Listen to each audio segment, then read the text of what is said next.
Better to buy now or wait? Always buy now. New build or existing home? Ooh, new build. Lower price or better location? Location. Bigger house or shorter commute? Bigger house. Fixer upper or move-in ready? Oh, man, these are hard. Fixer upper. A rate buy down or lower price? Rate buy down. Corner lot or interior lot? Corner. One story or two story? One. HOA or no HOA? No. Townhome or single family? Single family. All right, you're done. Woo! Welcome to this month's Closing Time with Jimmy B and Annie O, where we get to chill and talk about our favorite summer drinks and maybe a place that we take them, and also how to build sellers' confidence. So you don't want to miss this.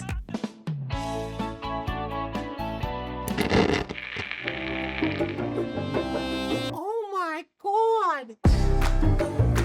All right, we are full-fledged into summer. It's June. It's starting to get hot, like, stupid hot. So what would you say your favorite summer drink is? Doesn't summer start the 21st? Of what? June. I mean, yeah. Ha! You said full-fledged. Sorry. What was the question? I love proving you wrong, Annie. ADD. How is it wrong if I said June and summer? Okay, what was the question? Favorite summer drink? Drink. Like, does this have to be an Drink. alcoholic beverage? It could be whatever you want it to be. Favorite summer drink. Something refreshing, something frou-frou. I'm going to go with a not too sugary Arnold Palmer. Okay. If we're adding booze, then I'm okay with the Arnold Palmer and some higher end vodka. Grey Goose or Belvedere. That is my only two. Okay. I approve of those. I like those, so that's fine. So what is your favorite summer drink? Yeah, it's a strawberry cucumber margarita. That is very specific. Yeah, it's freaking great. Actually, you know what? I have a second one. Oh, I gave you ideas, huh? Yes. You see, I'm an influence. You're welcome. The frozen margarita at Epcot in Mexico. Oh, yeah. We should go. See? We should totally go. See? Maybe Yes, that's number yes. one. Yes. All right, so Arnold Palmer. El Jefe? The El Jefe. El Jefe. The El Jefe. Yes. Yep. Yeah, that's the go-to. That is the best. That is the best summer drink. Mm-hmm. Done. You Awesome. win. That I win. Won. You hear that, audience? I win. Jimmy B wins.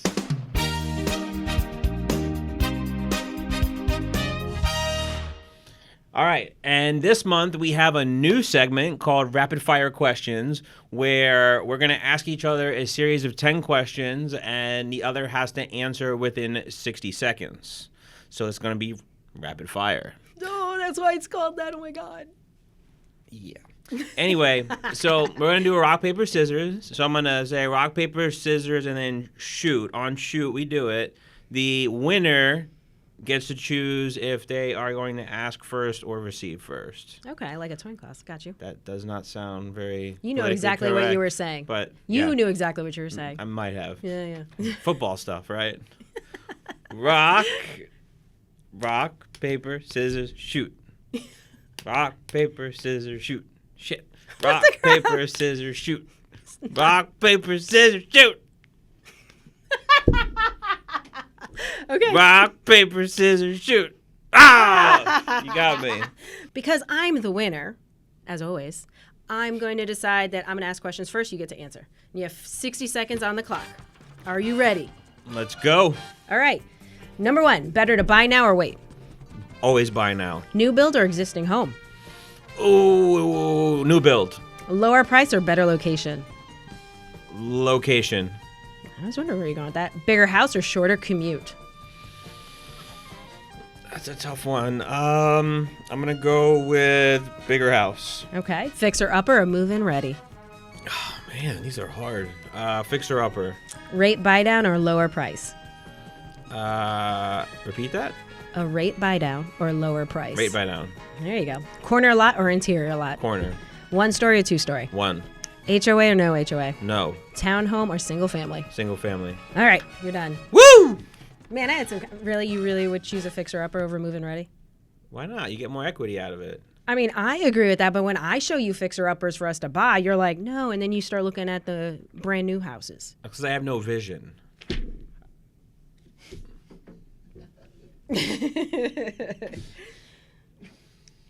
So if you guys want the realtor with the vision, Yes, right here, right here. All right, lady. All right. You ready? Yep, hit me. All right. And the timer starts in 5, 4, 2, 1. What adds more value, kitchen or bathroom? Kitchen, Paint or landscaping first? paint, Stage it or sell it as is? as is, Price high or price sharp? sharp. Renovate or keep it simple? Ooh. We're talking about sellers. Yeah, I got you. Tick, Keep it simple. tock, tick. List now or wait for peak season? Now, Open houses or private showings? private showings. Big updates or small fixes? Small fixes.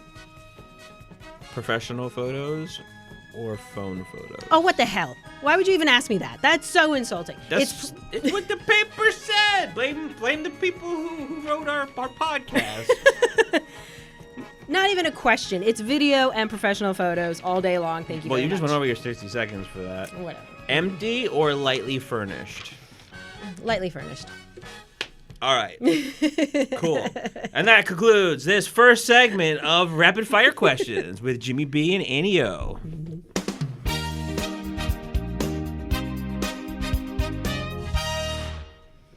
One of the biggest things I feel is our responsibility as realtors that I'd love to touch on today is about building a seller's confidence when it comes to selling. The reality is the home is the home, but understanding their circumstances, why they're doing this transition, and more importantly, like what's next for them is really what selling their property is about. Like the walls, the doors, whatever, like that's always going to be there. So how do we really build a seller's confidence? Me personally, when you're talking about being hired, you know, they're in the process of interviewing different agents and they're coming to you going, okay, like how are you that person that's going to get this done for us? And for me, it's all about showing them that you have a system, that you have a process that's proven, not just, hey, you know, here's my ABC, but like, is there something behind it that actually substantiates that you can do the job? Like, is there success?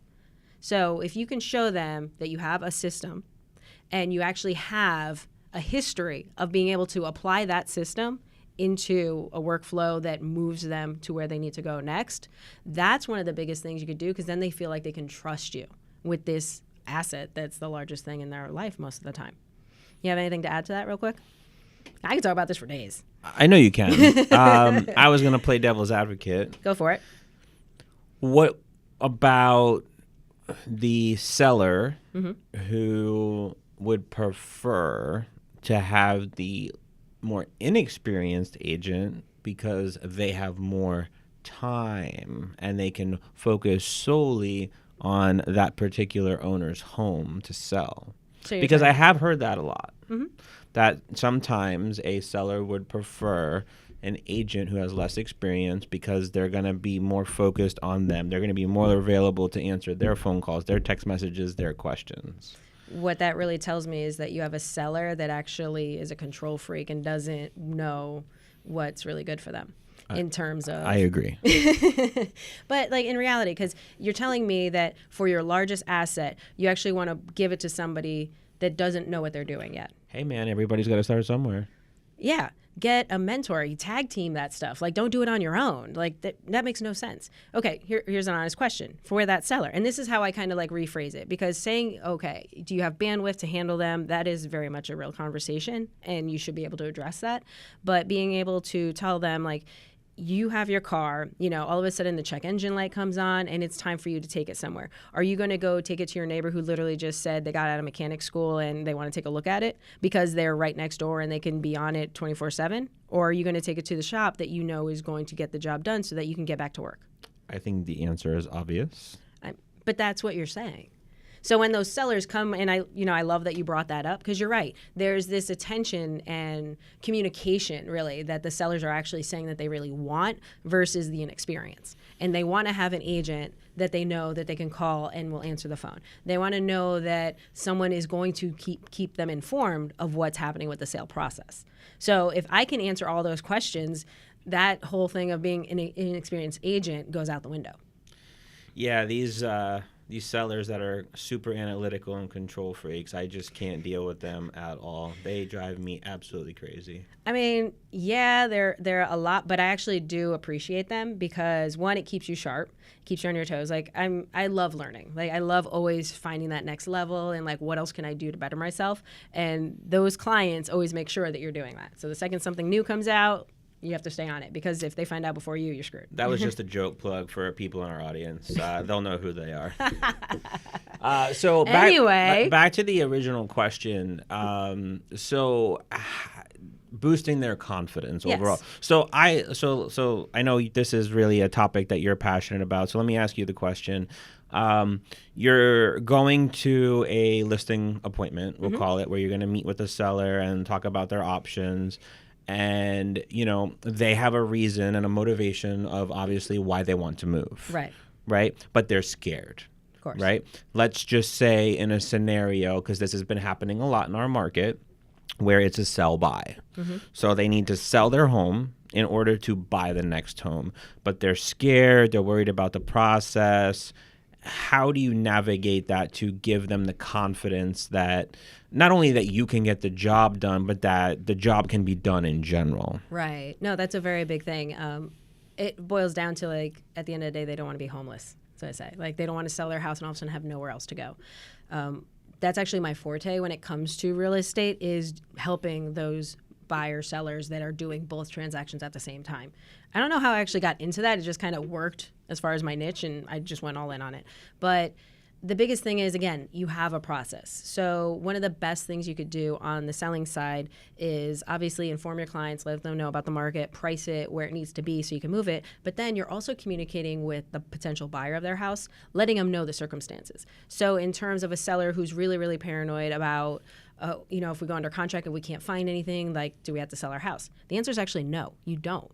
What we do is we actually will put in contingency in your contract that says you have X amount of time to find your property that you're moving to. And if that doesn't happen, you can actually back out of the contract. You're not in any default. And then the buyer walks away and they find something else. So it's all about just the level of communication you provide. So that way all the parties are in agreement and you could do that. Be honest. Okay. Who taught you that? What? The contingencies? You want me to name names? Why? Because it better be me. Babe, I knew that before you. I'm sorry. I mean, that was cool. It was really cute. You're so right, babe. I love you. I really do. But yeah, no, when it came to that, there was somebody else that taught me that. Well, that backfired. I mean, hey, now you got a little bit of insight on us. You're so cute. For me, I'm trying to think on my side now. For me, with the seller giving them confidence, it's just more really going into detail and explaining further exactly what you just said. Like, hey, this is the game plan. Yeah. This is how we're going to do it. This is why we're going to do it. And let's just do it. Yeah. And that's the thing. Do it. Of course. Of course. But if you really show them that, like, you have it's a game board. Start, the finish, exactly how to get there. In terms of getting the sellers confident that it's doable, it goes through the roof. Here's a question for you. What do you do to gain a seller's confidence if they're unconfident in the price that they want? Well, that's a different conversation entirely.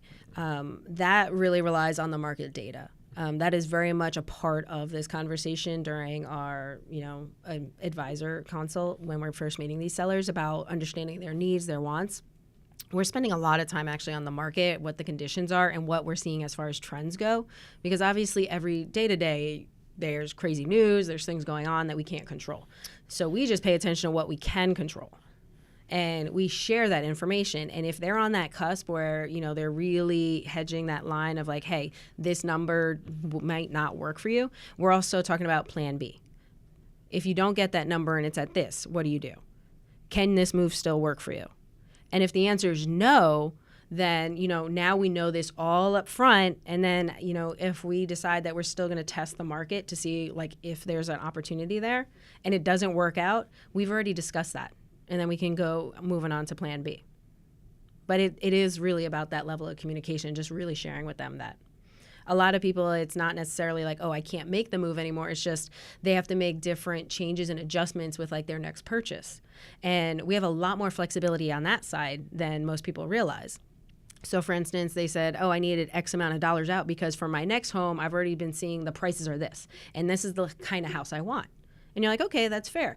But what we can do, like if we don't get that price on your sale of your property, is we can go and negotiate between credits, pricing on the new house that you're buying. So in fact, that number that you thought you needed is much less. And now all of a sudden, you're still getting the house that you wanted. And so a lot of people don't realize that there's a lot of different ways that you can really structure the deals when you're doing a buy and a sell to make sure that the end result is exactly what the clients want. Can you think of any recent examples of a client that you helped in a buy sell that maybe was a little concerned and a little unconfident, and then you were able to successfully help them, navigate that process? Yeah, we had a client actually recently who pricing wise, we were right there on the top of the market. And then we ended up having to, we did end up going under contract. So then we started looking at their next home, went under contract on their next home, and then the buyer fell out on their original property. So then it was like, okay, do we cancel on the new home or do we end up, switching gears and, starting back? The deal we gave them was phenomenal on their new home. So I ended up creating a scenario where I used a third-party situation where they came in and they actually bought the house where they gave a lump sum to the homeowners early so that they can, move forward with their home purchase and everything. And then we're still in the process of selling their home that they originally were selling at the end goal. Meanwhile, the homeowners already moved on and they didn't have to worry about like losing out on their dream home. You just blew my mind, Anio. Like, you can do that? Yeah.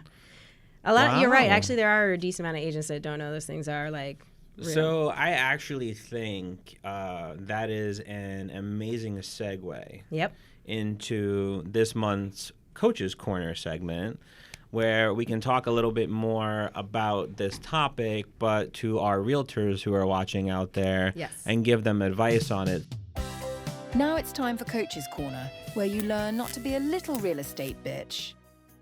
You just explained a scenario that I would, and I'm not just saying this to the audience, serious Jimmy B for a second, 99.9% of realtors don't have the knowledge or skill set to pull off what Annie did and what she described. And you probably have no idea even what she meant. So for those of you watching, can you explain a little bit more in detail? You don't have to give the company names, but of course. Like, how did you navigate that, and what would you tell an agent who has the seller who is, the contract falls out, they're getting upset, the confidence is starting to lack, and they're really thinking like, shit, like I don't even think like, is this worth it? Like, can this even happen? They're gonna lose their dream house now, and 'cause that's essentially what was happening with this client. So how honestly I found out about the company, it wasn't anything in particular. It was one of those, like, I've known about them for a few years because I'm always learning. I'm always trying to expand my skill set and things like that. So like I always had it in my back pocket. The problem is it doesn't work for everybody. It's one of those things where it's unique situations like this one. So to go back into the situation a little more, remember I had a client selling. We got their house under contract. We switch over. We start looking at properties for them to buy, find them a phenomenal deal on, a home for them and it's their dream home. And then their buyer falls out. So we literally had... Was the home that they were buying a resale or new construction? It was a new construction home. Oh. Yeah.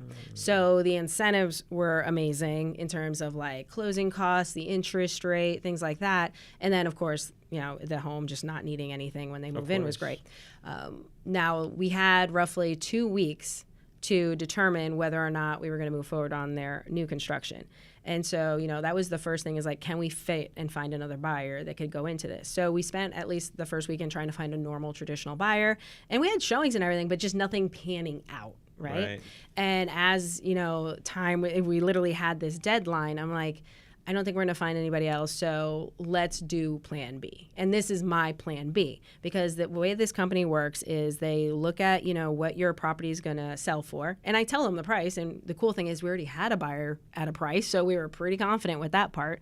We said, hey, this is the price we feel like we're going to sell it at. We just need more time. So the sellers are open to doing this opportunity with you guys, and they gave the sellers roughly he has like 75% of their home equity or their value out of their house immediately. Like actually did a closing and things like that. So now the homeowners have that lump sum. They paid off their own mortgage. They're able to buy their new home, keep going. Now this new company is I'm in charge of getting the home sold for them. So I'm sitting there, I'm prepping it now for a listing again. We're just cleaning it up a little more and we're putting it back on market. And basically once the house sells, there's still a chunk of money that's going to go to the original sellers. So that way they still walk away.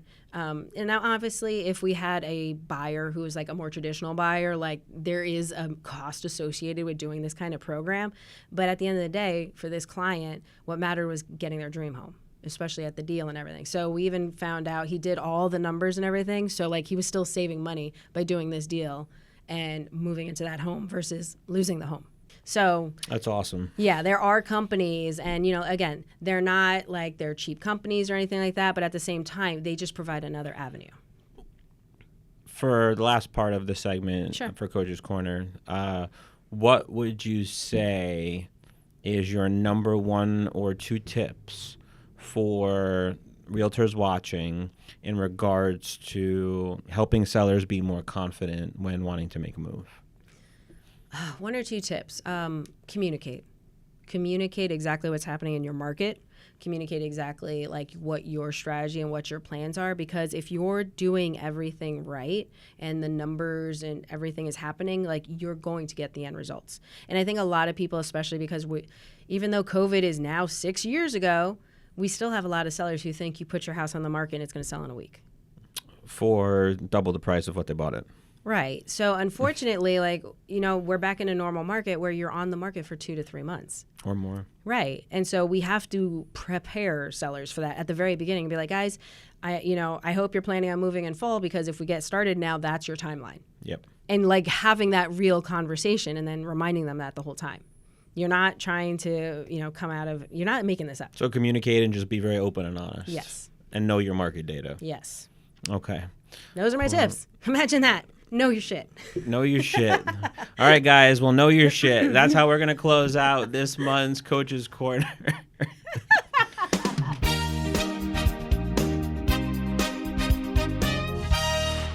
And that is it for this month's episode of Closing Time with Jimmy B and Annie O. We will see you on the next episode. No subscribing. No. Oh, shit. Let me do it again. My bad. Call to action, bro. And that is it for this month's episode of Closing Time with Jimmy B and Annie O. If you haven't, please like and subscribe to our channel so you can see more of my beautiful face and Annie's if you'd like. And we'll see you on the next episode.